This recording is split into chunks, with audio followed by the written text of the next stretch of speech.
Well, welcome back. This is a regular scheduled meeting of the Jenks City Council. Today is Tuesday, September 5th of 2023. It's 6 p.m. My name is Corey Box. I'll be the chair for this evening. Mr. Macy's here. We're slightly shorthanded, but can you please verify our attendance, please, sir? Murray. Here. Klein. Short. Here. Emmons. Here. OJ. Here. Mayor Box. Here. So Klein absent. All right, for tonight's invocation, we welcome back Pastor Buddy Hunter. How are you, sir? Good. Give us an update on where you're at, what you're doing, and then take us to the Lord in prayer. All right. I actually just began working for Tall Oaks Coaching Ministry. It's a nonprofit, and it's doing amazing in Oklahoma City, and they're wanting to bring it to Tulsa. And very simply, it's pastors coaching other pastors. And the coaching, the ones who receive it, it's free. You live around here, though, right? I do. Okay. I live 111th and Highway 75. Okay, good deal. Tall Oaks Coaching, huh? Yeah. Yeah, good deal. Appreciate that. Well, let's lead us in prayer, please. Okay. All right.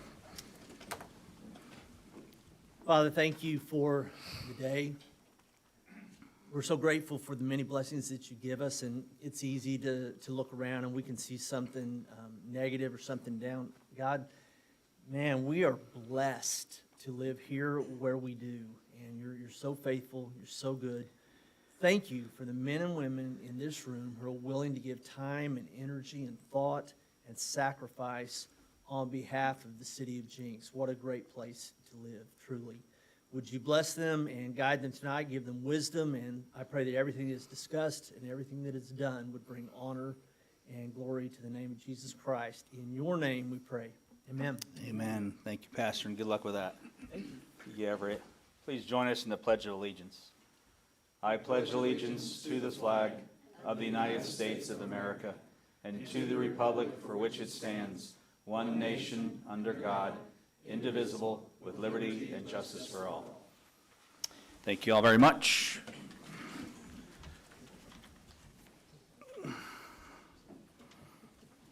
Chief, Red Reed's not with us tonight? You're not substituting for him? Okay. All right, we will punt on the animal welfare spotlight. We'll jump right into citizen or public comments. For those of you who don't know, if you are here and you'd like to speak on anything or say anything to the council in general, on anything that's on your mind that is not currently on tonight's agenda, we would welcome you to come forward and do so.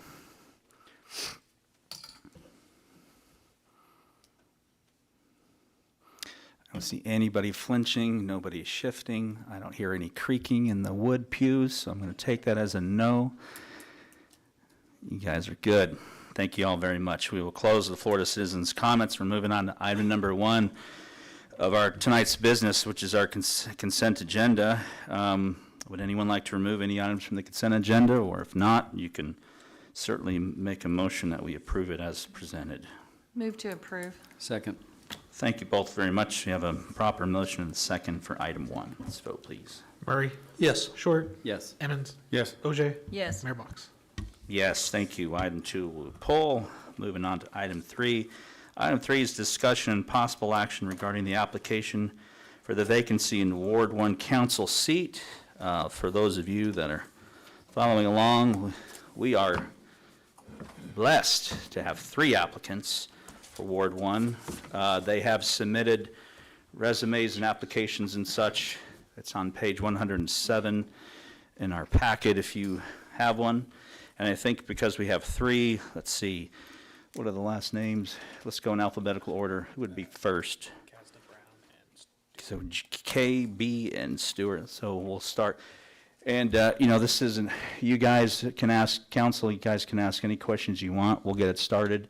What I think would be best, so we don't play musical chairs, is we'll bring forward them in alphabetical order. We can do a round of questions, and then we can ask those same questions to the other candidates. If you get inspired with a new question along the way, we'll bring them all back up and we can keep on going. So this is a job interview, so we will go ahead and get it done until we are all satisfied. So that being said, our first applicant is, let me put these back in order, Mr. John Brown,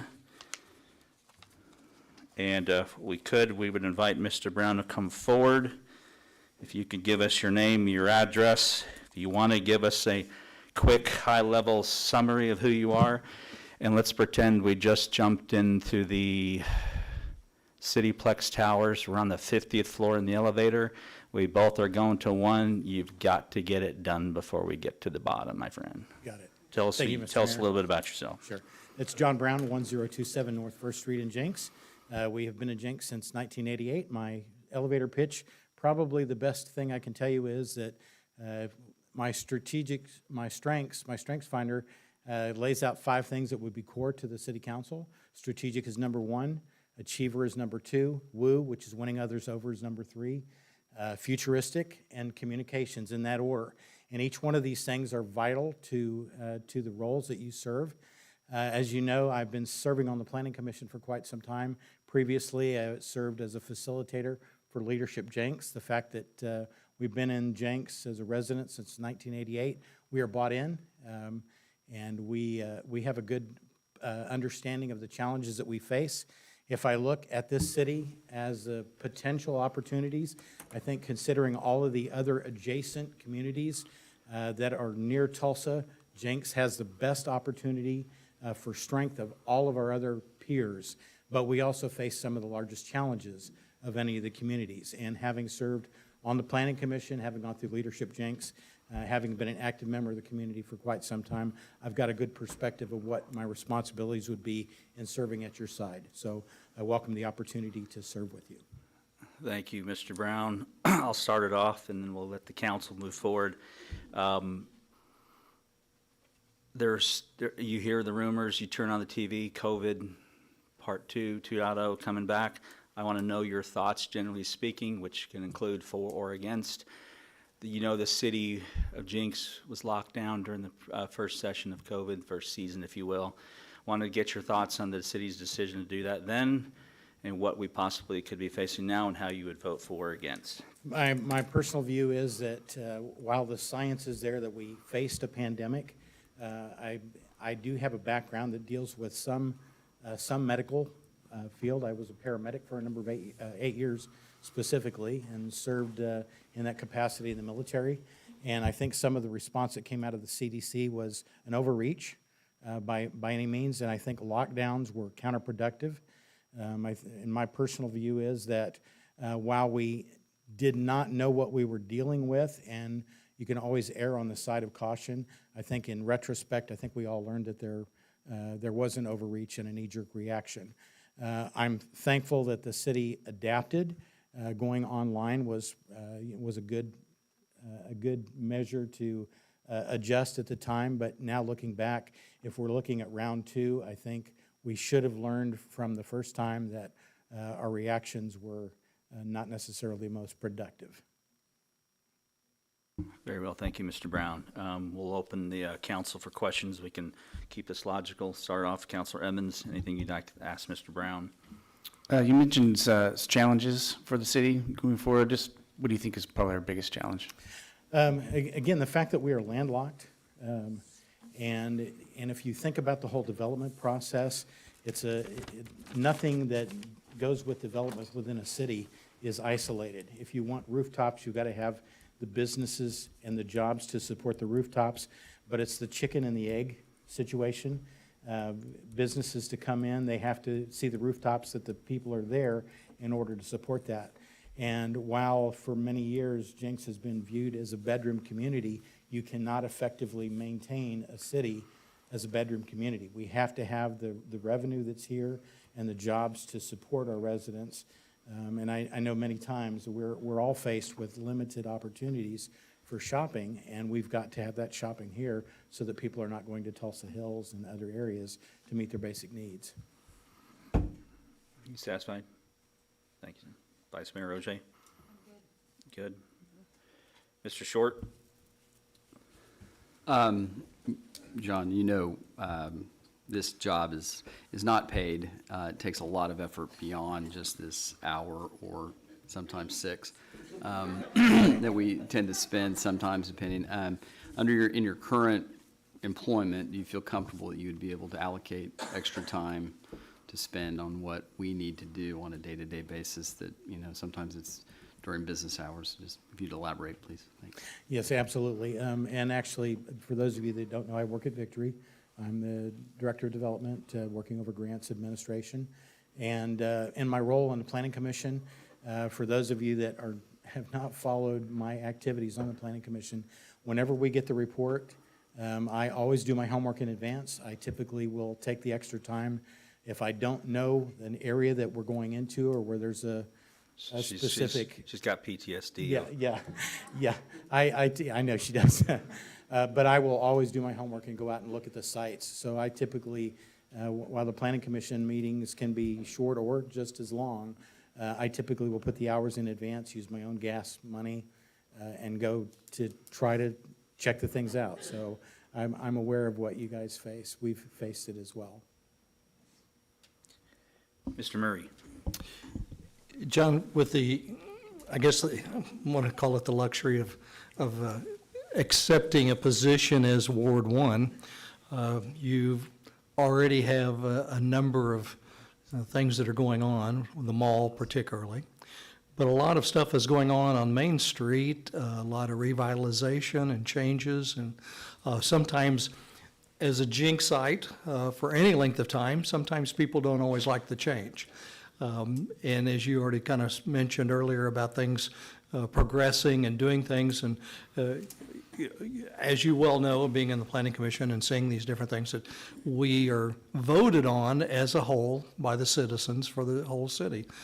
Yes, we represent our particular ward, and we try to do what we can for our ward, but, case in point, a few years ago, myself and Vice Mayor OJ's were very adamant about the fact that when we push for this bond, that we wanted extended it past 125th or 124th and Elm to include 131st. So it was traffic away from downtown, it's traffic away from your ward, but yet, people pitched in and supported things, just like the rest of us do. Most recently, a few years ago, wanted a restaurant down close to the Riverwalk area, and we, excuse me, felt like as a council did a lot of bending over to try to accommodate the citizens, and it failed, but we really tried to do what we can. We don't always make the citizens happy, we don't always make them mad, but we try to do what we can do. So with that in mind, I know we have traffic issues, and it's something that's going to be facing the city council more so. And so as long as you know that, one, in your ward, you're going to have a lot of traffic issues with the mall. Correct. And downtown, but just being prepared that you're going to have to, as a group, support one another to try to get things passed. Now, granted, you want to try to take care of constituents, but it's going to be sometimes listening to what the other citizens in Jenks want, need, hopefully will get. And I think from my experience in seeing you and on the Planning Commission, I think you've kind of hit a lot of that on the nail on the head. So I appreciate your honesty in talking about that, and so just wanted to mention all that, so. Thank you for that. Was there a question? Could you put that in the form of a question, please, like Jeopardy? I can If there's no extract question, that. that's fine. There's not really a question, it was Okay. more of. Just wanted to be sure, I think I because I was just- gonna, if that was an official question, we were gonna I- ask you the other two I applicants as well. think that what he's trying to get at also, and the one thing that we've kind of ran into before, is the fact that, yes, we all have our wards, but when we think of the city of Jenks, we think of it as a whole. Correct. So you can't just focus on just one ward, you have to include the whole city. Absolutely. And our question is basically, do you think you can do that? Oh, absolutely. Yeah, I recognize the significance of Ward 1 being at the heart of the city and the main current retail district, but I also recognize that we've identified other corridors that have to be developed, and there's no decision that will come out of the council is isolated. There's an impact and a consequence for every decision that we make. Exactly. And when we talk about traffic, I recognize all the development activities that we've been approving from the Planning Commission standpoint. I know that at some point in time, strategic number 1, there's going to be road construction. And typically during road construction, because we follow the laws in Oklahoma, which means we don't do work at night, That means things are happening during the day when citizens are on the road. So when we go into these expansions and widening and those types of projects, there's going to be congestion, there's going to be challenges that we face. But again, we have to press forward and do the right things in order to make the entire city grow. Okay, thank you. You want to keep that as I'll form that into a question if you'd like, or you can keep it as a statement. Okay, great, thank you. Your first 100 days, typically when we, if I have a new president in the United States, they focus on what they want to do in their first 100 days. We don't really measure time that way on the council, but what would be the very first thing you'd like to focus on, or at least, unfortunately, you have to get 4 votes for anything to happen around here. So what would be a primary focus for you in your first 3, 4, 5, 6 months here on the council? I think the thing that I've learned over the course of my career is that there's more of what I don't know than what I do know. And in fact, that while I've been involved with the city since I first came as a resident and got involved with leadership, Jenks, I recognize in your role, you've got different responsibilities. A counselor has no authority in their own position. It's only as a council, as a group, that you actually can enforce actions for the city. So my first role will be to learn as much as possible. That's going to be building relationship with each of you, where we've had some relationship from the Planning Commission level, again, at a much closer level on the city council, and then also learning from other councils around the community, around the area, and find out exactly what do I need to learn in this role. So it'll be information gathering. Great, last question for me, and then I'll see if the council has any further. You got one check, $1 million. You can spend it on one thing. It's your call. Wow. What does the city need the most? Yeah, this has actually come up before. I asked everybody, Yeah, that's a good question too. and $1 million doesn't go very far, by the way. No, it does not go No. very far. I think probably to give you an informed response, I'd actually would need to look at the finances to get a better look at what our financial needs are. Because just throwing money at something, if it's not where it's needed, so to make a subjective response would be kind of an off-the-cuff thing. There's things that I've seen throughout the city that I think need to be repaired or addressed, but unless I have a good understanding of the financial position of the city, I wouldn't be prepared to sign the back of that check yet.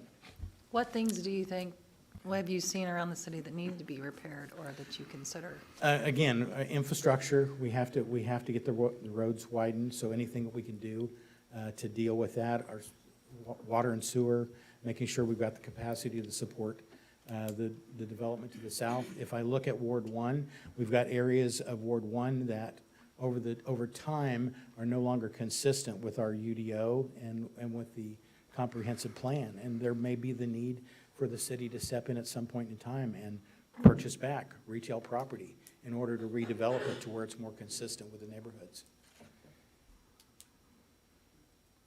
I was just about not to let you cop out of answering my question when she jumped in with hers, so I'm going to go ahead and say, since we talk about roads a lot, you can improve and repair one road in the city of Jenks. You get one road. I need a name. What's the worst road in the city of Jenks that requires our attention? Big picture. Wow. From all perspectives. Again, getting the bridge built at 131st Street and getting a new form of egress into the city. That's not a current road. I know, that's not a current road. Thank you. Yeah. Yeah. I mean, that's really where Are you we've got to familiar? have more You egress. familiar with that project? Elm, probably. Okay. Elm would be the best. Okay. Although, if I look at the traffic flow for the main, Okay, Yeah, I'm right, gonna, in and I'm gonna out. stop you. Okay. Elm is underway. Yeah. It takes a long time. It We all does. get it. Elm's not an option. Elm is not an option, okay? Think of a road that the planning commission and this council hasn't devoted money to, or at least a significant effort to. You get to fix one road, and it's not the one that Mayor Lee already approved Right, okay. years ago. Yeah, I mean, again, north and south, Elwood would be next, because again, supporting that, but Main Street, coming in and out on the bridge, we look at the traffic count, everything is coming across the bridge.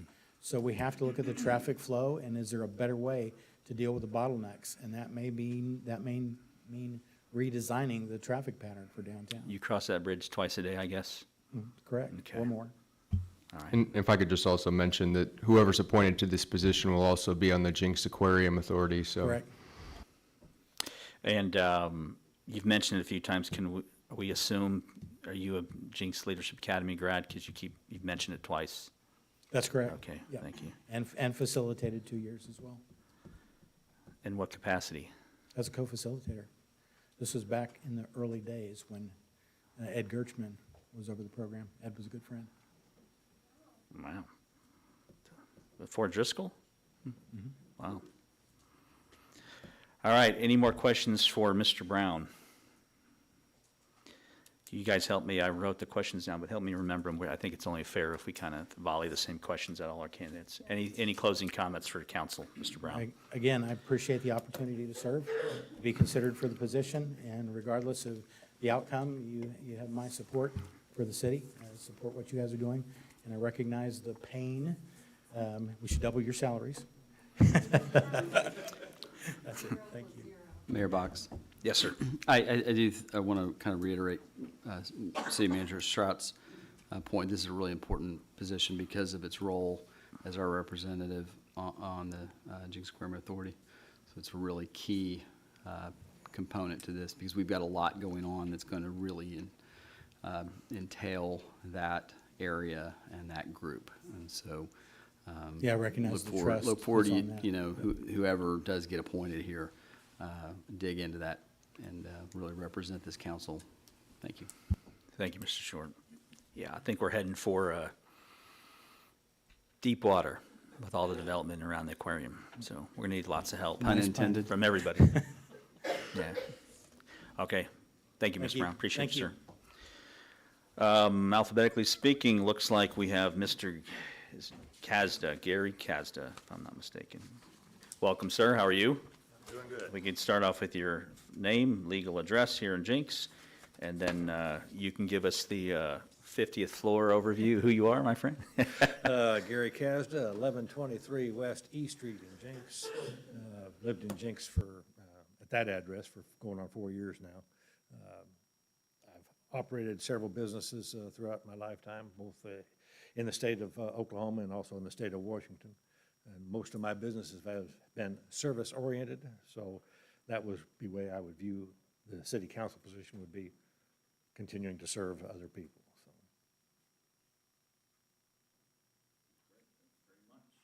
Apologies. Bear with me here. I looked at the wrong form. Okay, so you said 4 years, right? You lived here? At that address. So did you live here during COVID? Yes. Okay. Tell me your thoughts on the city's COVID response as far as masks, lockdowns, businesses, whatever you can remember. I'd love to hear your thoughts. And then, of course, the same question I asked of Mr. Brown, assuming this is coming again, which it feels like that's what the media wants us to believe, what would your thoughts be as a sitting councilor on how we responded this time versus we did last time? I understand from the perspective at the first time, it was all precautionary. We had no idea what we were facing. And I agree with it, and it was an overreach. In hindsight, have absolutely no desire to have a lockdown again, nor a mask requirement. I don't think either one were productive in any shape, form, or fashion.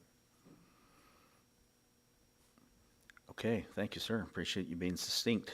All right. We went on and Councilor Emmons asked, what do you think is the biggest challenge the city of Jenks is facing right now? Is that a fair way to summarize your question? Correct. Okay.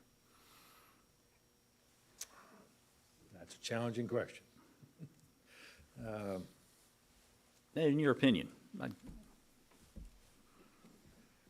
I would say probably our infrastructure at this point, because I know you have a lot of things planned, a lot of development going on. And I was really happy to see Elm Street getting approved. Unfortunately, it's like everything else, it's overdue. So now we're fighting the hassles of being overdue. There's more congestion. And my contention would be that probably the bridge across the river is probably the biggest challenge we have at this point, especially if you're trying to cross that river during school time. The buses are traveling, that's a full bridge, and you're going to wait your turn. So it affects everything on down the line on both sides of the river. Do you currently work from home, or do you have to traverse the bridge every day for work? I mostly work from home. Okay. Okay. All right. Thank you, sir. I guess one of the third questions we had, and I think it was, well, it doesn't matter where it came from.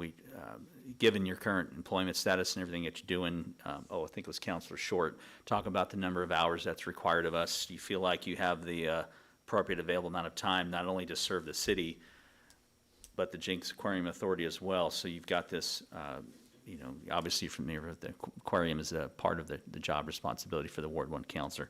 Just kind of give us a feel for typically what your time availability is going to be, not to mention ribbon cuttings, invitations Legislative to breakfasts, parties, breakfast, legislative coffee, lunches. Boy Scouts, Oklahoma City. golf trip, tournaments. Capital trip, Yes. Washington DC trip. Town, yes. Is your calendar free for the next couple of years? I always keep a full calendar. Oh, yeah? And one of the things about keeping a full calendar is you figure out how to rearrange what you, as I tell people, I wake up in the morning and what has to be happening today, Yeah. and everything gets adjusted accordingly. Okay. The fourth question we had, and it's worded a little bit differently, is Councilor Murray wanted to remind the applicants that you represent Ward 1, and by default, of course, you represent the aquarium and all its practices as well, but Ward 1 is kind of unique. Actually, after tonight, we'll have assuming all goes well, we'll have our fourth Ward 1 counselor since Craig and I started. The guillotine seems to swing routinely for Ward 1 for whatever reason, and the blade is sharp. But that being said, the city, we call these wards, there's 6 of them, and Councilor Short's the at-large guy. He gets to roam around and talk to everybody. But we want you to understand, and that's the point of what he was saying, is that the citizens of Jenks don't care where you live. If you pick up the phone, they want a response. So we want you to understand that more than anything, our residents have high expectations for high levels of customer service, and you need to be available to all of them, whether it's 131st in Harvard or Donna's neighborhood. If Donna's on vacation and somebody needs help and they can't get her, they're going to keep calling until somebody answers the phone. Just want to make sure that's the nature of the job. Yeah, understand. And for whatever reason, these folks are all so blessed, they just skip all of them and call me directly, thinking somehow that's that the I'm going to privilege have of a your faster position. answer. Well, that's because you give your cell phone number out at meetings all the time. Okay, that's all right. It's my fault. I got you. Thanks for throwing me under the bus, Donna. All right, I asked this question earlier. It's assuming you should be joining us here, what would be your primary focus in your first couple of months? I should say it this way too, because it's, you guys didn't get to preview these questions, and I can appreciate that. Everybody has a motivation at some point to run for council. Some people got talked into it, some people were angry, and they wanted to run for something. I'm just curious, what was your primary motivation to run for council, and what would be your primary focus in the first couple of months that you were here? My primary focus was Rodney Klein sent me a message and said we had an opening. Okay. And I wouldn't have to pay to campaign. Coach Klein gave you a call, okay. Okay. I have no axe to grind with anybody. Like I say, my business has all been service-oriented, and that's the way I always consider my life. I serve others. My objective would be, one, to get to know all the members of the council and what their districts are like, as well as my own constituents. Right now, I'm in a box. I'm at home, it's no big deal. But as a counselor, there would be different requirements involved. Yeah. You can't sit back and just let things happen. It's got to be a one-on-one. It's all about relationships with each other and the constituents as well. Ah, very well. All right, $1 million question. Blank check. Where do you think it needs to be spent? $1 million. There's no right or wrong answer. It's just. Yeah, I know. Yeah. And there's a lot of choices. But Yeah. I would probably, there again, be looking towards our traffic pattern across the Arkansas and see what we could do. And it may cost $1 million to do the study for it. I don't know. Because it will continue to get worse as especially as that district down there develops. And if we get that shopping center up and going, traffic's gonna change enormously. And, we can't have everybody sitting on the bridge all day long. It's not gonna make them want to come shop with you. Yeah, understood. How long have you lived in Jenks, sir, altogether? 8 years. Okay. All right. Any more questions for Mr. Kazza from the council? All right, very well. Thank you. Appreciate you, sir. Thank you for your willingness to serve. And moving forward, we'd like to invite Mrs. Sherry Stewart, please come forward. You have your name and your address, and we will be underway.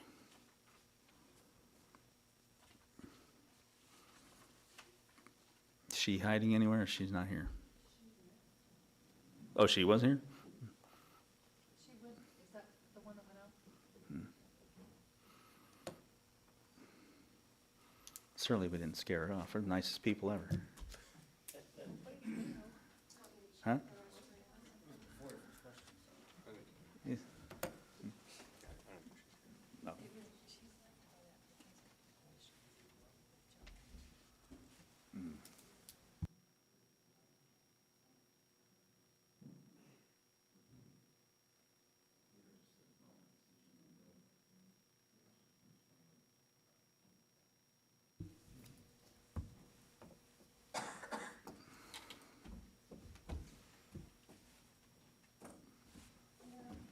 Excuse me?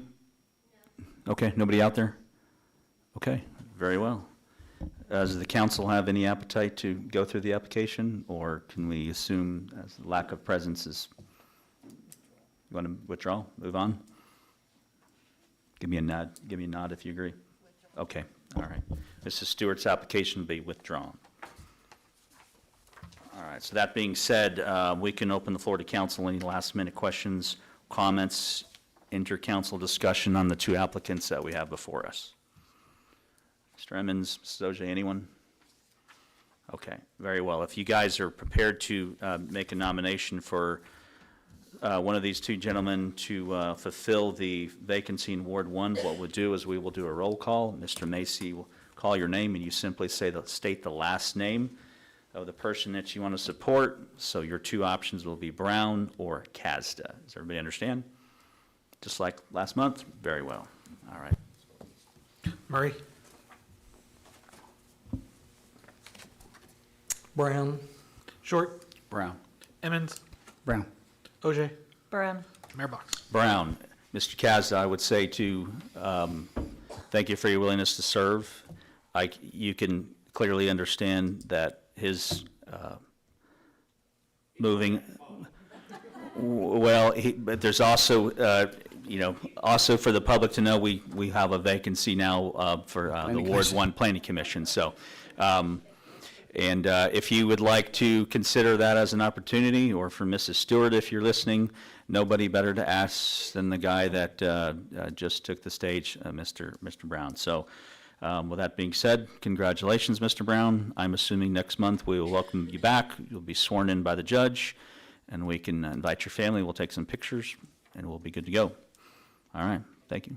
We'll skip the picture and all that tonight and just wait till next month. I think you've been around long enough, you know, yeah. Thank you for your willingness to serve.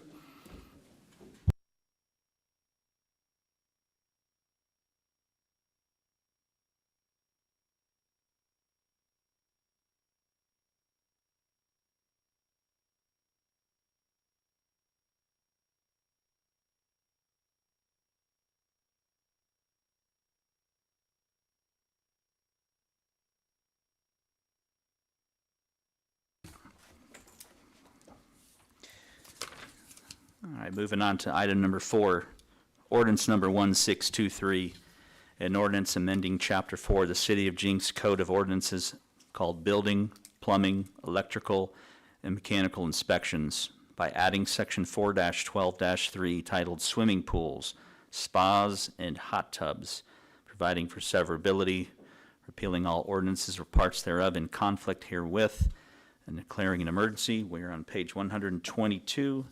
And good to see you, Mr. Rush. Good evening, sir. Mayor, members of council, thank you. Bringing forward to you this ordinance, it is intended to reinsert some language, protections that we had in the 2015 IRC. When the state adopted that code, the code as published has a reference to the International Swimming Pool and Spa Code. They moved that to an appendix for the state of Oklahoma to be adopted by municipalities as they saw fit. We have not previously adopted that code, providing for fences and gates around swimming pools. So during the 2018 IRC adoption, that language did not carry over. And I believe that was an oversight on their part. It's something I discovered recently and have talked to the other members of the Tulsa Municipal Area Building Official Group, which is kind of a new group that we've started. And so I believe other cities will also be presenting language similar to this to their city councils to correct this oversight and make sure everyone's protected. And then we're also reviewing that swimming pool and spa code and that appendix to maybe bring that forth to you as well. But I think at a minimum, I would like to enshrine this language in our city code so that it carries forward no matter what code cycle we're on and provides a minimum level of protection to prevent against accidental drownings. Very well. Thank you, Mr. Rush. Yeah. Any questions, Vice Mayor Roger? Mr. Emmons? No. Mr. Short? No. Mr. Murray? No. Okay. Close the floor to council. Any questions from any interested parties in the audience as it relates to us locking down your pool? Okay.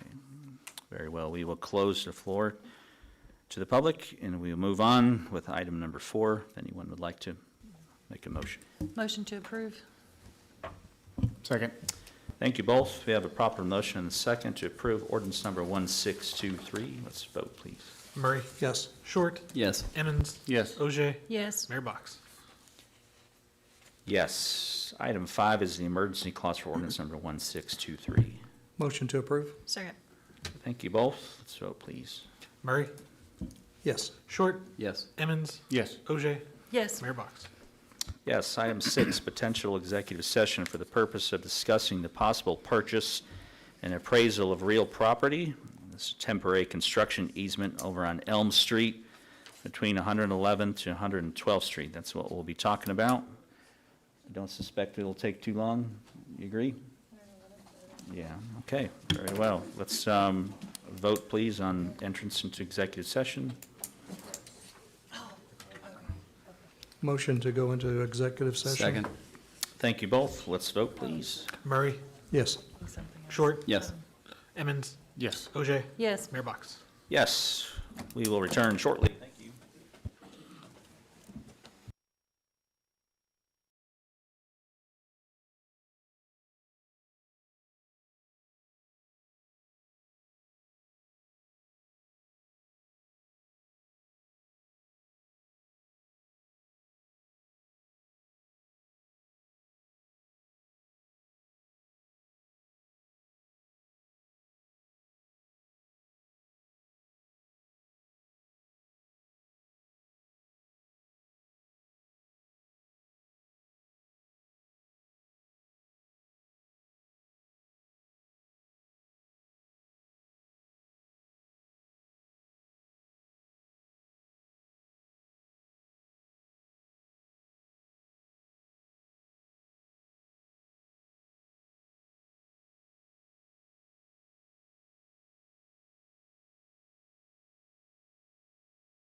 By the way, I want to call out, thank former Councilor Gary Isbell for coming back and dropping his tax dollars back in Jenks, America, while he crosses all over the United States in his new truck and new motorhome.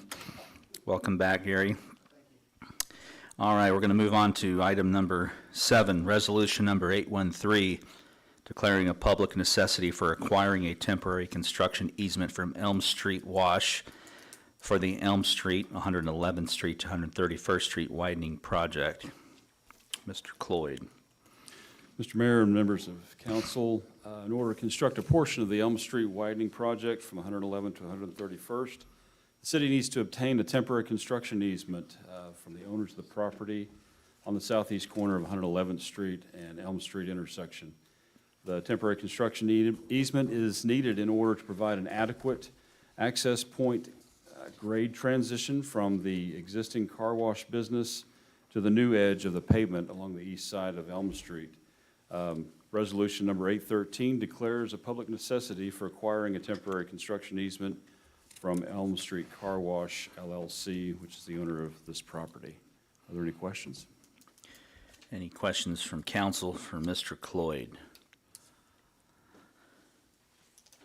Okay, thank you very much. If there's no questions, no comments, we can entertain a motion on item 7. Motion to approve? Second? Thank you both. We have a proper motion and second to approve resolution number 813. Let's vote, please. Murray, Yes. Short, Yes. Emmons, Yes. OJ, Yes. Mayor Box. Yes, thank you. Item number 8, resolution number 814, authorizing the acquisition of property for the widening of South Elwood Avenue.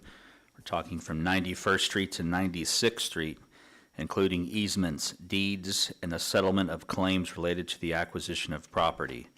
The city currently has $1,086,500 available, of which $500,000 came from the INCOG, or the Indian Nations Community of Governments. $586,500 came from our 2020 general obligation bond. And this is for the right-of-way funding for this project.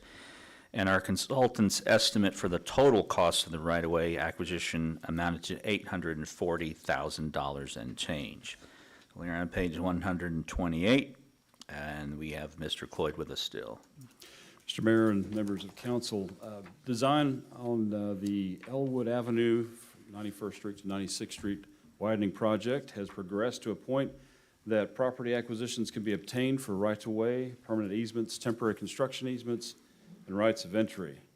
In order to provide for the orderly purchase of the necessary properties, a clear authority allowing staff to process and acquire property will expedite the project. As a result, the attached resolution is proposed to authorize the city manager to take all steps necessary for acquisition, including making offers of purchase, the negotiation of agreements, the acceptance and dedication of the property, so long as the amount paid is within the budgeted funds set aside for the acquisition of the property for the project. We did something similar on Elm, when there were quite a few pieces of property to acquire. This will just kind of help streamline the process a little bit. Staff recommends City Council to approve Resolution 814. Are there any questions about this resolution? We did this before in the exact same way? Okay. Okay. I would say, I don't have a problem with this, but as a courtesy to the Vice Mayor and I, just kind of give us a weekly update on what the numbers are looking like. I think we did that last time. We came in under budget Yeah. on Elm. All right. so. Good deal. Yeah. Just curious, what's our consultant, after, any idea how long the property acquisition phase might take? How many parcels are we talking about? About 9 parcels. 9. And out of I know it says that 840,629 is what's estimated at this time, and we haven't evaluated. We've been given offers from the right-of-way acquisition agent. We still need to evaluate those internally to see if we agree with what their offer amount is based on appraisals. But one point that's really clear for me I need to point out is that the largest piece of right-of-way that we need to acquire is on the east side of Elwood, and that's owned by the city of Tulsa. And we're working with the city of Tulsa to try to acquire that either It's through leased, dedication, leased to the airport. either through dedication or through some reduced amount. So I think that that number will go, has a really good chance of going way down from that 840,000, so. Do we have relationships with the city of Tulsa? Well, Chris, you're going to make it, seem less impressive when we come in under budget on this, I'm sorry, I'm setting the wrong expectations Yeah. here, but See, trying to get some good news. This is going to be tough, but we're going to do it. We're going to, you had a arduous couple of months of negotiations ahead, and you need prayer. One of the things I want to point out about this is that for the INCOG funds, we're not going to be able to get an agreement until probably early part of 2024 for those funds. So we've decided to kind of wait until we can actually have the INCOG funds and try to use those funds up first before we go into our GO bond funds. There's not a big rush to get this project underway and get it going.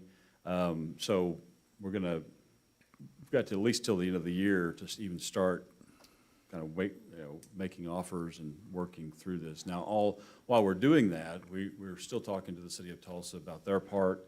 We're still looking at what the acquisition or the right-of-way acquisition agent has come up with as initial offers to make our decision on, yeah, we like their offers, no, we don't. We'd rather we offer this, that, and the other. So we can get all that lined out in the next few months before we go ahead and make the agreement with ODOT to get that money ready to go so that we can use it. So once that's there, we should be set to go ahead and then go out to the owners of the properties and start work on that. So I don't have a good answer for you on how long the right-of-way process will take. That's all right, you guys never do, it's okay. But here's some side things that are schedule related that I can No, that's all right. For the public shell game with you for on. the general public who, the thousands and thousands of folks watching from home tonight, tell us about this road, at least what's it going to look like when it's all said and done? So it'll go from 2 lanes to 3 lanes, with the middle lane being a turn lane with medians, landscape medians. We'll have a sidewalk on the west side and a trail on the east side. So along the golf course, we'll have a trail, and that'll connect to the trail that we have planned that will go all the way up the Elwood Avenue from 96th Street to 111th, and then for the next project that we have under design, we were extending that trail all the way to 121st Street, which is another project that we do have INCOG funds, and that is the construction of a trail along the north side of 121st Street from Elm to Elwood. And then that'll connect to the trail that we've got on Elm Street all the way going which will go back to the north and connect to our trail system that even goes by the aquarium. So another thing is that we'll have landscaping involved with that on the medians, and on the sides we'll have street lights that go down this section of Elwood, and we'll have some crossing signals, some pedestrian signals on the north end, on the 91st Street part where people can traverse.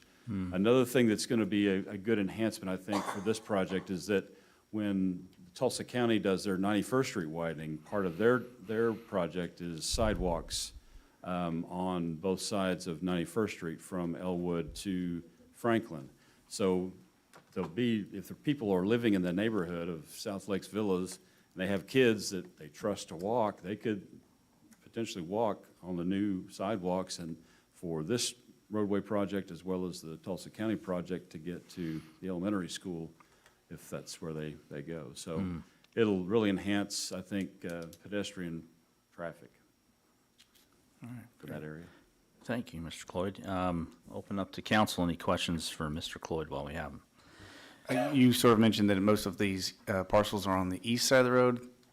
Can you explain where the other parcels are as well? Well, all of the, I said 9 property owners with really, the east side is all one, which is the city of Tulsa. All of the remaining 8 are on the other side of the roadway. So there's two large parcels that almost was platted, which I wish that had gone through, because that could have taken away a couple parcels that we would have needed to acquire. There's some corner clips on the intersection down at 96th Street on both corners. And there's some businesses along there that we need to acquire. Thank you, Mr. Emmons. Mrs. Oja, any questions? Gentlemen? No, thanks. All right, thank you all very much. I have no. What's, oh, I'm sorry. Go ahead, please. What is the traffic count? Do we know the traffic count on Elwood from 91st to 96th? I do not know that off my top of my head, no. It makes me curious, because I kind of, I wouldn't say fought this, but when we were looking at expanding the roadway and the bond issue, there was talk of 3 lanes going all the way south to 131st, and my justification in arguing was, there's nothing on the west side of the road for them to use a left turn lane for. Yeah, for people coming south and turning in the neighborhood stuff. So it's kind of the same thing going northbound. People can utilize it to go west into the neighborhood or the businesses, but people coming southbound aren't going to turn into the golf course. I just wish there was a way around not having to do the 3 lanes, but you kind of almost need something where people have a protection in getting into a neighborhood, and you can't just come along 2 lanes, then widen, and go 2 lanes and widen. So that's, I guess, just conversation-wise, it's hard to fathom that we're expanding it, but I know there's a need for people on the west side of Elwood. It's going to help them, obviously. Well, the other thing too that I didn't mention is that we're adding curb and gutter. We're gonna add storm sewer system along there, so the bar ditches along the side go away. And we have an underground storm sewer system that will now take the water from that area and take it to the south to eventually to Polecat Creek. So that's gonna be an enhancement. Plus, the medians that are in that 3rd lane where there's not a turn lane, we'll landscape those, just like we've done on Elm Street and on Main Street. So we'll add a lot of beauty to that corridor there. Even though it's pretty short, it's still, the trees and all that will look a lot nicer, as well as adding a lot more functionality. Having the protection, right. So, in a few years ago, when we had some conversations about that addition over there and them wanting to do some stuff, there was concerns with someone wanting to build something on Elwood on the west side of the street. And the neighbors back there were complaining the fact that the water retention was going to put a burden on their pumps that they were already having issues with. So doing all of this and putting the sewer and stuff, is that going to lessen a lot of that for them? It could. Whoever develops that undeveloped area, it's going to actually give a system now that they can tie to a lot easier than they could have before, and give it a place for the water to go. Okay. Which now that deal that was going to go there has kind of fallen through, it seems like. If something new comes in there, definitely we're going to be looking at trying to take as much of that drainage to Elwood instead of back to the west. Back to them. into that Good, neighborhood. okay. So it's going to help in the long run. Yes. Awesome, thank you. Thank you, Mr. Murray. All right, there's no Are you further- still interested in traffic counts? Because I can get you that information later and send that to you. If you had it offhand, I just was curious what, but no, that's okay. You can email it. I just was wondering Okay. what that count was through there. I know a lot of traffic, a lot of traffic goes up to the mall and to the golf course, and I just was curious what the count was. But if you don't have it, if you get it, I'll get it that's to you fine. tomorrow. Thanks. I think too, and overall with this road improvement, and not to mention what the county's going to do on 91st Street, this is really good for the future of the golf course and making the whole area look better. You know, the golf course is under a bit of a microscope right now, and you know, with the FAA and some potential rulings they have out there. So anything we can do to protect the golf course, which is a county asset, but Well, in anything we many can do- respects is our asset the way we look at it. But so, Anything yeah. we can do for the north-south arterial roads, Yeah. just for traffic flow is That's how hugely important. all of us get to Tulsa Hills, I would imagine, for those of us that go to Tulsa Hills. I do not. Well, and I think in the long run too, Mayor, that the infrastructure, which has been brought up by some of our candidates tonight, Yeah. is something that we're looking at, and this is one thing we're improving, so. Yeah, you're talking about that Smithco project. The primary concern with his project was Not the drainage, it was the fact that it was how tall was that thing gonna be? 3, 4 stories? Three. It was, Yeah, yeah, it was 3 gonna be stories, and two-story, it was but- gonna be looking right But at there the was still people. the fact that it was Yeah. gonna push water into. Sure. That. Yeah, that neighborhood's got a lot of issues over there with drainage, so yeah. That dodged the bullets, good thing. All right, so we're still on item 4, resolution number 814. If there's no more questions or comments, let's move on. Motion to approve. Second? Thank you. We have a proper motion and second to approve resolution number 814. Let's vote, please. Murray, Pass, yes. Short, Yes. Emmons, Yes. OJ, Yes. Mayor Box. Yes, I'm sorry, what was the vote for Mr. Murray? He voted yes. Oh, thought I heard the word pass, okay. I was writing the word pass down. Oh, my apologies. Okay, thank you. All right, moving on to other business. Item number 1 is the city manager's report. Mr. Shroud. Mayor and all members of council, Councilor Klein at the last meeting brought up a post that we had that was outlining a lot of our road projects, and we weren't prepared to speak to it at that moment, but I asked Mr. Cloyd to give you guys an update on the Main Street project, where we are on Elm Street, and we've already covered some of the Elwood projects, but we also have some sidewalk projects that we're working on right now and have estimates on as well, so. Right, So, thank you. Mr. Mayor and city council members, for Elm Street, where we are today, currently, we've got right-of-way acquisition still going on. We've got, we just talked about one parcel that has a temporary construction easement down the southeast corner of 111th and Elm, where the car wash is. There's also one other property that's on the far south end of the project, so this would be the northwest corner of 131st Street and Elm. We've heard some potentially good things where there might be a private party that's trying to acquire that property, and they may want to develop it, so we're waiting to see what happens with that, even though our process with the Board of Indian Affairs property to try to acquire that right-of-way is still going forward until we hear differently that something else has happened with that property. So those are the two properties that we're still dealing with on that project, but utility relocation is progressing forward. Almost all of the utilities have been relocated on the north mile, so from 111th to 121st Street. ONG is still working in that area, but almost everybody else has moved. And I've heard that somewhere around the end of the years when between October to December is when they think they'll be done with the north mile. If we are able to acquire that last piece on the south mile, then PSO and ONG will move forward with doing their move, but I've heard that there's not very much for ONG to relocate on the south mile.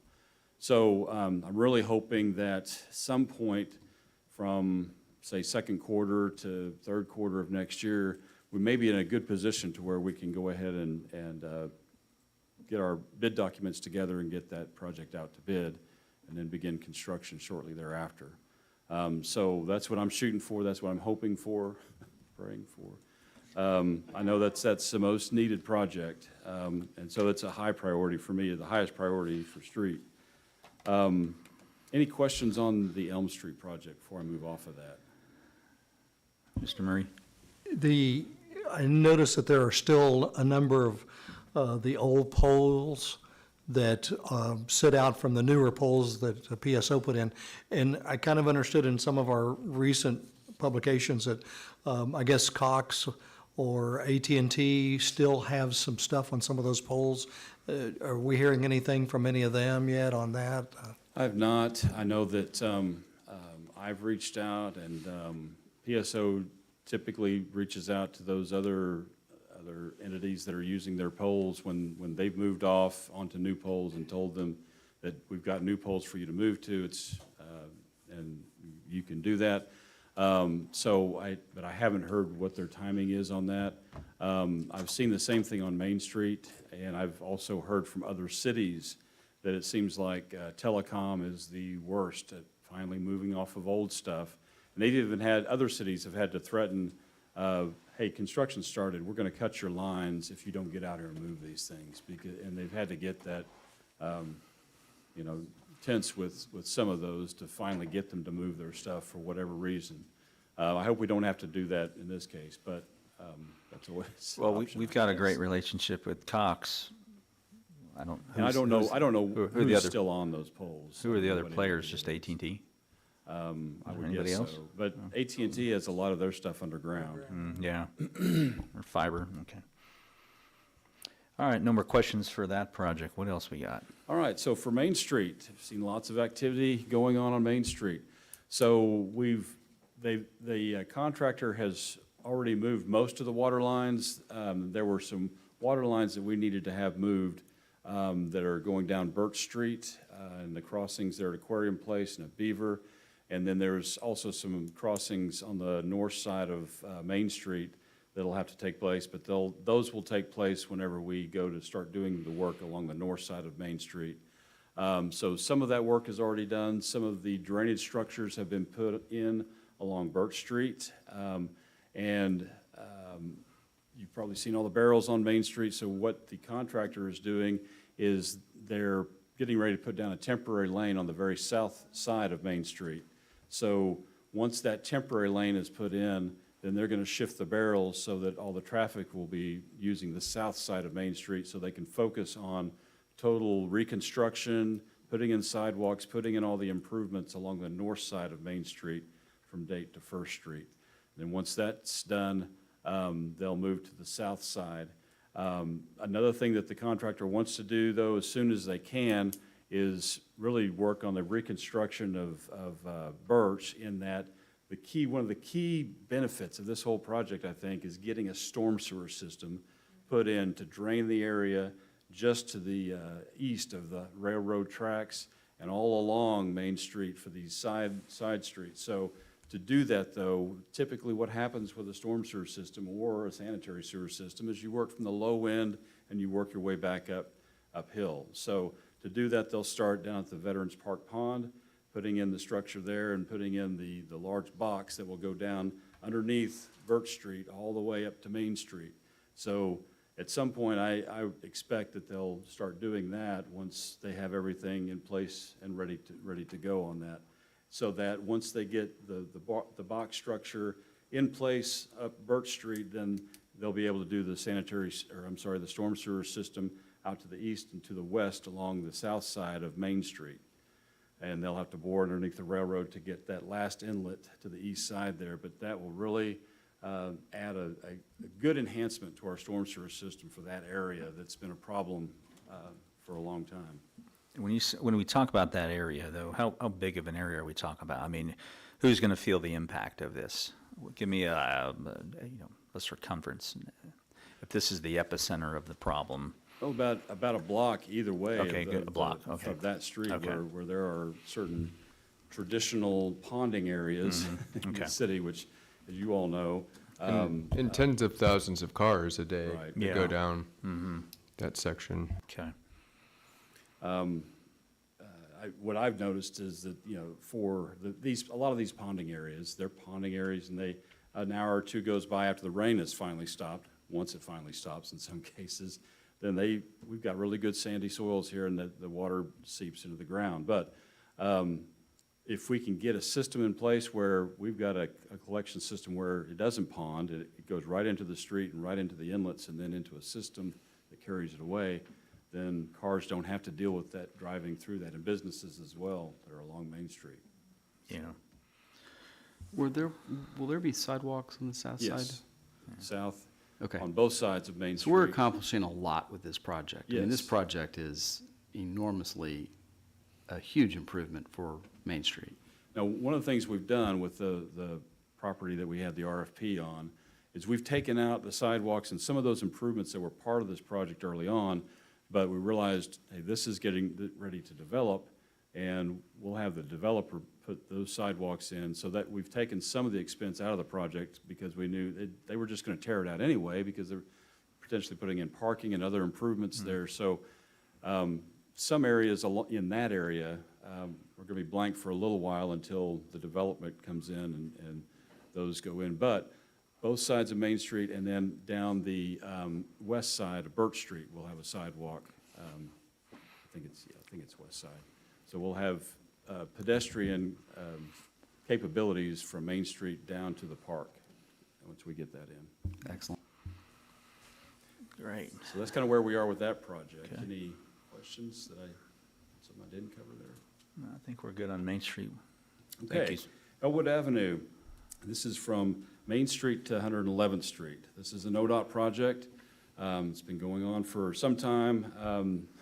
From what I understand on the history, we had to, actually, this was at one time 3 different projects in order to get the funding that we needed to build this project. This project, as a reminder, this area of roadway is currently a 2-lane road. It's going to stay a 2-lane road, but we're going to add shoulders, we're going to widen it that way, and then we're going to add a trail on the east side of that roadway section. And we're going to reconstruct 2 bridges, the bridge over Coal Creek and the bridge over Polecat Creek. So we'll have 2 new bridges, a new reconstructed roadway with shoulders, and then a trail on the east side of that roadway.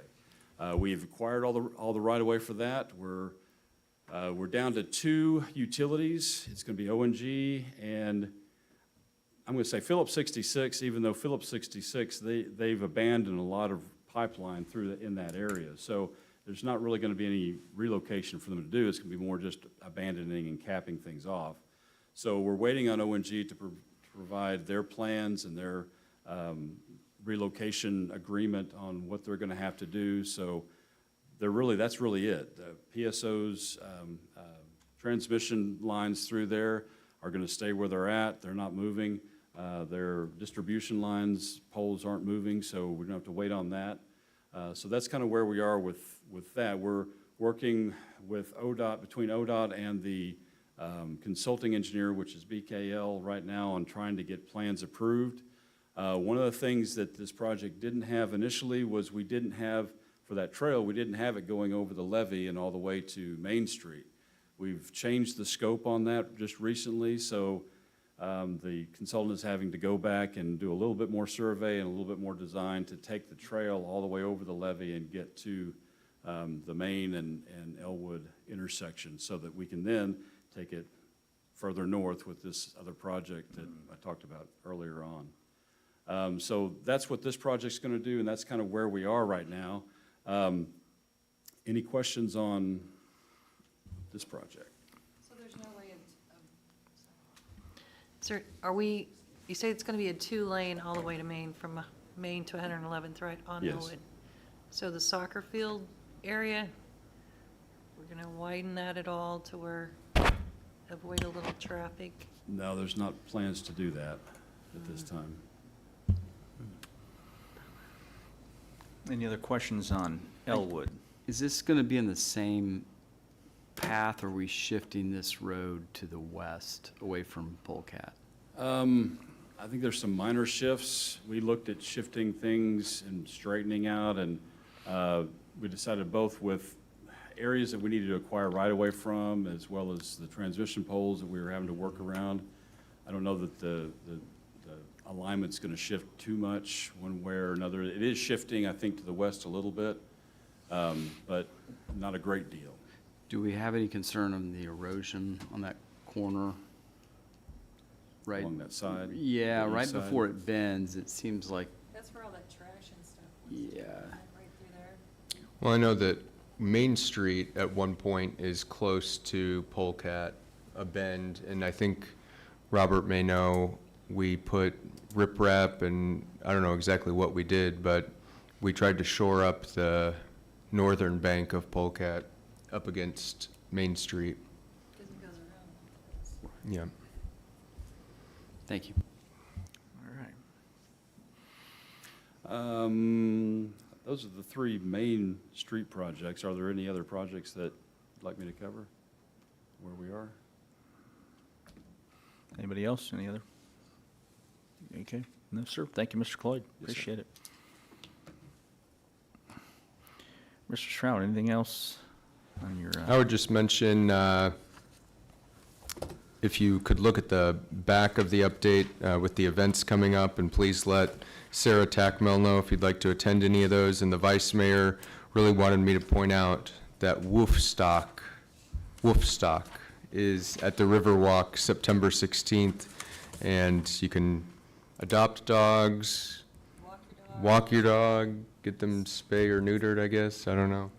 So, I'd never heard of it. yeah, Wolfstock? I'm going. All right. Any general announcements from council? Mr. Emmons, anything? Mrs. OJ? Mr. Short? Nope. Mr. Murray? Okay, I don't have a mayor's report, but I would say thank you to Mr. Brown, Mr. Kazard, and Mrs. Stewart for your willingness to serve, and congratulations to you, Mr. Brown. You've been serving the city for a long time, and it's happy to have you. We welcome you next month. For those of you who weren't tuned in at the beginning of the meeting, obviously as a result of our planning commissioner vacating that seat, the city will be announcing very soon a vacancy for the Ward 1 Planning Commission seat. If any of the two candidates who were not successful tonight have an interest in it, simply email Mr. Macy and let him know that interest is still there. We will not make you reapply. For everyone else who might be interested, please either call the city or visit our website and go through the application process. It's extremely rigorous. No, it's pretty easy. Right now, we just, any volunteers would be great. We really appreciate that. There's a Jenks Leadership Academy class coming up. Are we all full? We have 17 registered right now, so we would love to get like 3 more. Okay, so we need, if you are interested in joining or enrolling in the Jenks Leadership Academy, looks like there's about 3 spots left. For more information on that, would they visit the Jenks Chambers website or Facebook page? It's, I can say it's a really cool thing to do. And if you haven't noticed, when anyone wants to serve on this council or planning commission, it's a question I've asked for the last 6 years. If you haven't done the time, it's a good place to start, and it's a good place to solidify your interest in serving the city. I wanted to also, we can never plug this getting connected enough. And in my mail today, I had a zoning notice. Long before I became on the city council, I've only gotten 3 of these that I can recall. So for those of you who say I only get them because I'm the mayor, that's not true. I got 2 of them before anybody knew who I was. And this is a zoning notice for something that's happening in my backyard. So this is a reminder to all of you. You don't have to have a computer to be connected to the city. You don't have to have a Facebook page, although it's pretty helpful. To get connected, we have a website, we have text messages, opt-ins. We just need to know your address. We need to know legally if you want us to communicate with you and how you would like for us to communicate with you. But these things are very important. When something happens in your backyard, you should know about it, and you should get one of these fancy little, we're getting ready to destroy your backyard notices, right, Marcy? I'm very happy with this proposed plan. So thank you. Please get plugged in. For those of you that are in town on September 11th at 8 o'clock in the morning, right outside on A Street at the Jenks High School, I will be speaking. I will be one of the guest speakers for the Young Americans for Freedom Club for their 9/11 ceremony. Every September 11th, the students put on a really good ceremony, and they invite a lot of local leaders. I think Councilor Lakin will be there as well. There's usually, we get pretty good dignitary from, who might still be serving in the military this year. I'll be a part of that list. So if you would like to participate and show your support for our Jenks High School students who take the time to organize these events, when you drive by that morning, you'll see thousands, as you can imagine, 3,000 something. How many? Mr. Brown, how many flags will they see? How many people perished in 9/11? 3,000 and 30, yeah. There'll be that many flags, and these kids put in a lot of effort.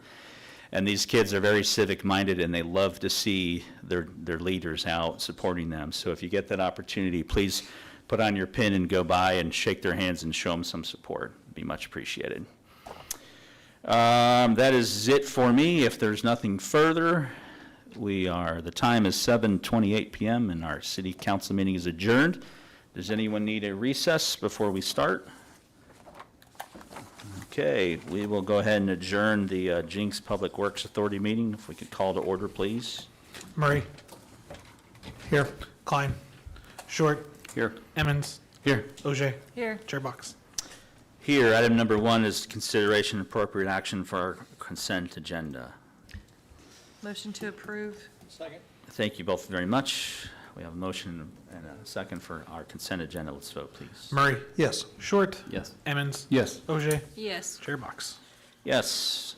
Item 2, we will pull. Item 3 is the award of a professional services contract for the pavement inspection and management services to Street Scan Incorporated out of Wakefield, Massachusetts, and the total amount for the 3 years pavement inspection and pavement management for $71,240 in 3 equal installments over the course of 3 years. Therefore, the amount due in year 1 will be $23,747, which will be paid from the engineering budget, also known as account number 505115252, the city engineer and professional services. We are on page 53. It's our only item on tonight's agenda, and we welcome back Mr. Cloyd.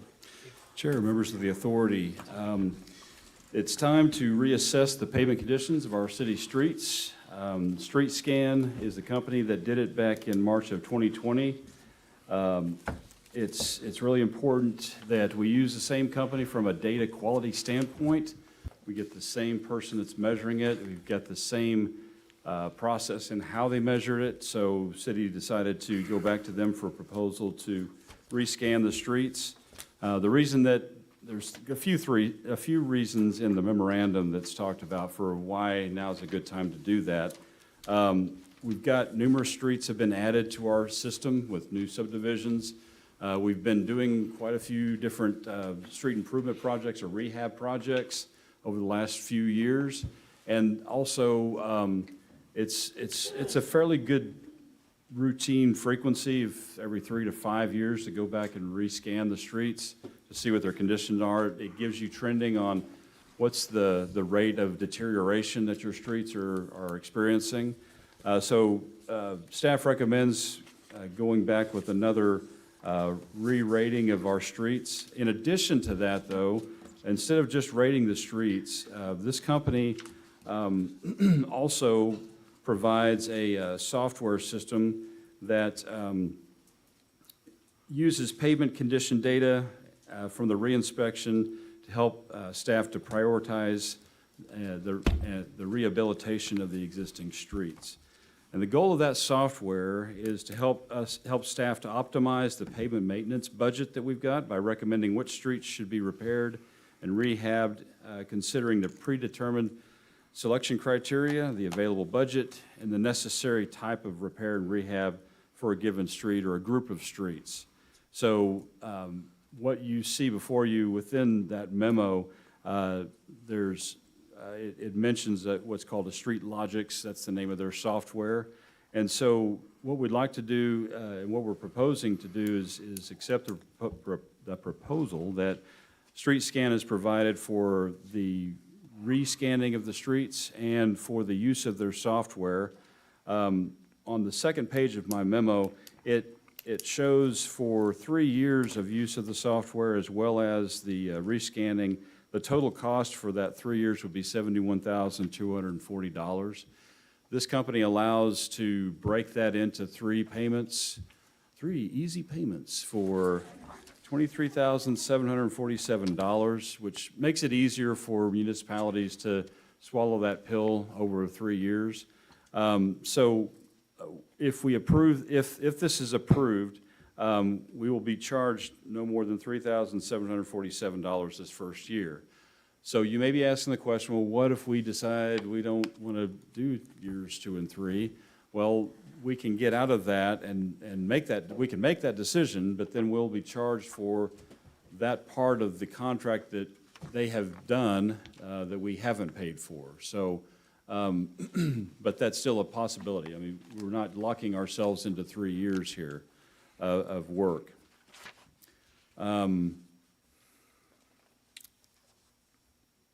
So with that, Staff recommends the award of this professional services contract for pavement inspection and management services to Street Scan. Are there any questions on these services or this contract? This will be our second go-around with Street Scan? Yes. Did we initially do a 3-year approach with them? No, we didn't use their Okay. software, and the 3 years is tied more to the software. I mean, we Okay. could just do the scanning of the streets and be done with it for the amount of, that's shown kind of in Yeah. that top box for $42,240. But instead, we're electing to do this to give us the benefit of trying to come up with a method to really look at what's a smart way to prioritize what streets we do when, and giving us more of an educated guideline to go by, and reasoning to go by on why we pick which streets. So the software is gonna take into things like the category of the street, like is it an arterial, or is it a residential street? Is it a concrete street or an asphalt street? When was the last time we did any work on that? Plus, it has the ability to, as we improve a street, say we go in and rehab a street, well, we can put that into the software, and it'll change the priorities of what streets you do next. So it takes it up from a high priority to now it's something low because we just did some work on that. So it's manageable. Plus, it can give us information about, are we spending enough on our streets? If we want to say we have a goal of, on an average for our whole city, we want to have a condition rating index of, say, 75.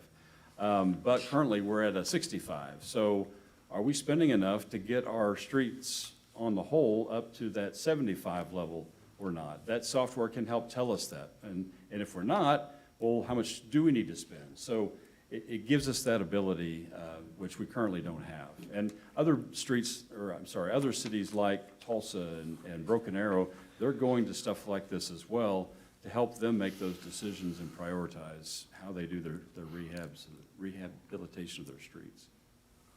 And obviously, you believe that a HD 360 camera mounted on top of a car or a scooter, as it shows on page 15, gives us good enough images to determine whether or not the sides of the roads are. I believe the car, but the scooter's really more for assessing sidewalks and trails. So they're going to have, we're going to see an employee running up and Chris down is all going the to be out streets. there on the scooter, going up and down. That scooter? I don't think anybody wants to see. But the goal of this is to provide a data-driven determination yes. versus an opinion of whoever's screaming the loudest. It'll give us some data to back up that, yeah, that screaming is legitimate, or that's, At least that's I a can say 75% street. We're and starting here you from go. that aspect. Right. I think we all know the reality of politics can still come and play on which things get prioritized, but Don't know we're what trying to talking get, about. we're trying to get from a perspective of a data-driven decision. So apart from the actual software, if we chose not to use the software, do we have any way of analyzing all this imagery and video internally to determine whether or not, how we want to prioritize and how we want, what we want to do as far as creating metrics for anything, or is there no other alternative?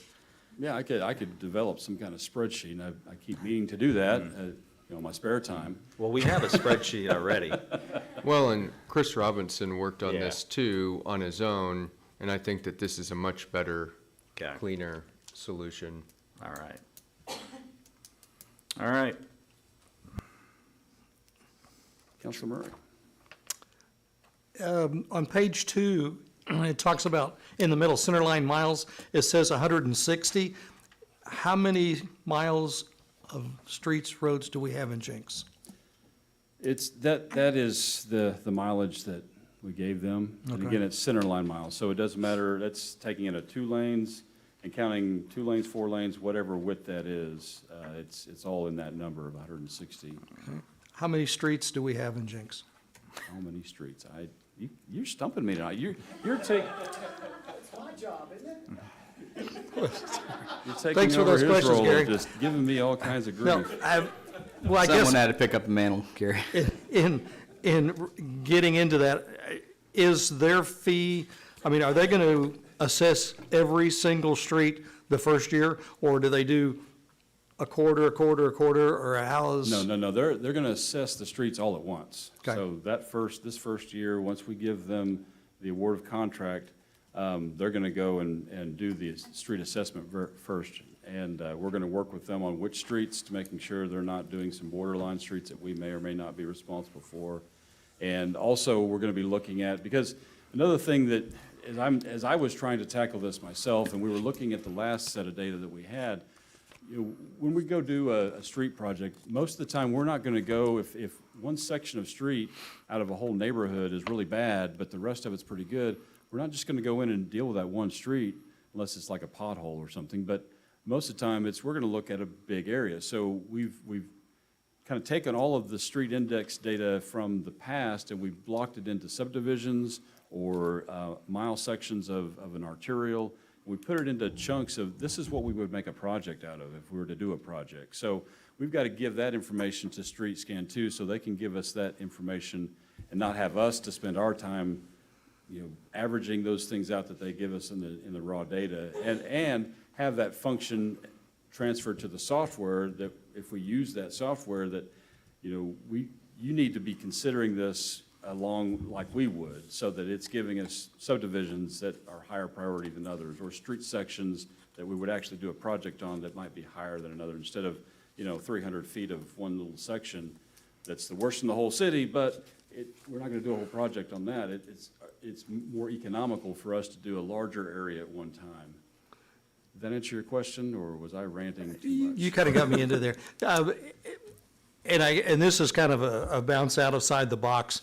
There are a number of gated communities, and I know the roads are private roads and stuff. Is there ever anything, because the people who live in them, they obviously have to take care of their roads, is there any way that this company would assess things like that at a fee for them, so they kind of have an idea of what their roads are like? I mean, I don't know, that, again, maybe way out of base or way not. The company could very well do that, and if an HOA were to come to us and say, we'd like to do this, who are you using? And then they could come and kind of work with them individually. That's, I'm sure. So there is some possibility, of course, that would be through the HOA in this company or something. But at least if they're here in town, they're doing stuff, it might behoove a HOA. It's like, hey, we really like kind of find out how our roads are. But, I mean, as long as they don't take away our time for our streets that we're paying a fee for, obviously. And I'm not sure how that could work out. Yeah. Because Well, we're not going to be paying, we're not going to pay for. No, I understand. But I just at least wanted to ask that question in case HOAs are listening and they're like, we'd like to know what our road's like. So, okay, thanks. Thank you, Mr. Murray. Any other questions for Mr. Cloyd? All right, very well. Thank you, sir. I appreciate it. If there's nothing else, we can entertain a motion on item 3. Motion to approve. Second. Thank you both. We have a proper motion and a second to approve item 3. Let's vote, please. Murray, Pass. Yes. Short, Yes. Emmons, Yes. Ogier, Yes. Chair Box. Yes. Anything else, Mr. Shrout? No, sir. With a, Can I ask a quick question? yes, sir. On your report, you get this, on page 4, the city facilities project, you discuss Fire Station 1. Can you kind of give us, there's a little maybe misunderstanding or misinformation going on that got shelved. No, the city council approved a contract with GS Helms and Associates, I believe in 2019 or 2020, for the design of Station 1.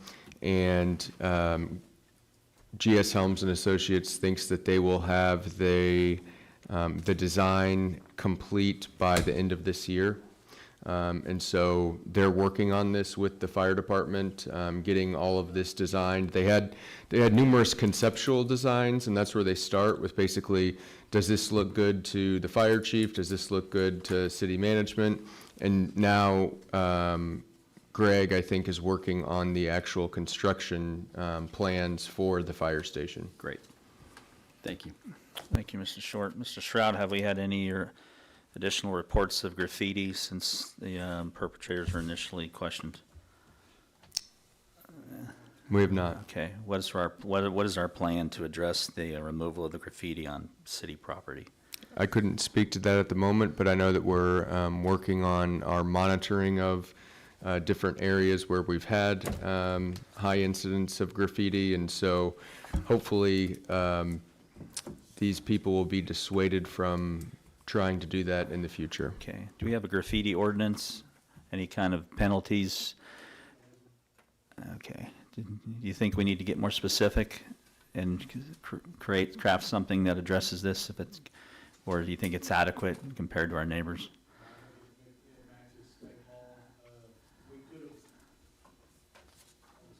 Thanks, Chief.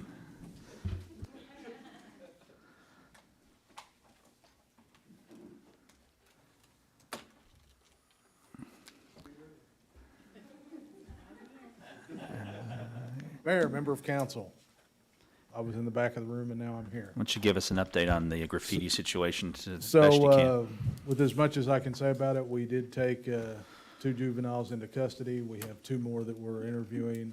All of them have rolled on each other. We've talked to parents. We could have filed this in district court, in which we would have never heard from it again. So what we opted to do was put this in front of our city court. Our vandalism ordinance matches state ordinance, and so this meets the criteria for that. And so hopefully we can get this in front of Judge Frazier in the next month or so, and Judge Frazier can work out some sort of restitution or program with the parents, if that meets the criteria for community service and a program that we don't have, but we're working on. Are we working on that, or did you just decide that we working on it? We are working on it. Okay. It is a very difficult thing to just say we're going to have a community service program again, because there's a lot of facets to it in handing that out. Does the judge have an option in this case to apply some form of community service?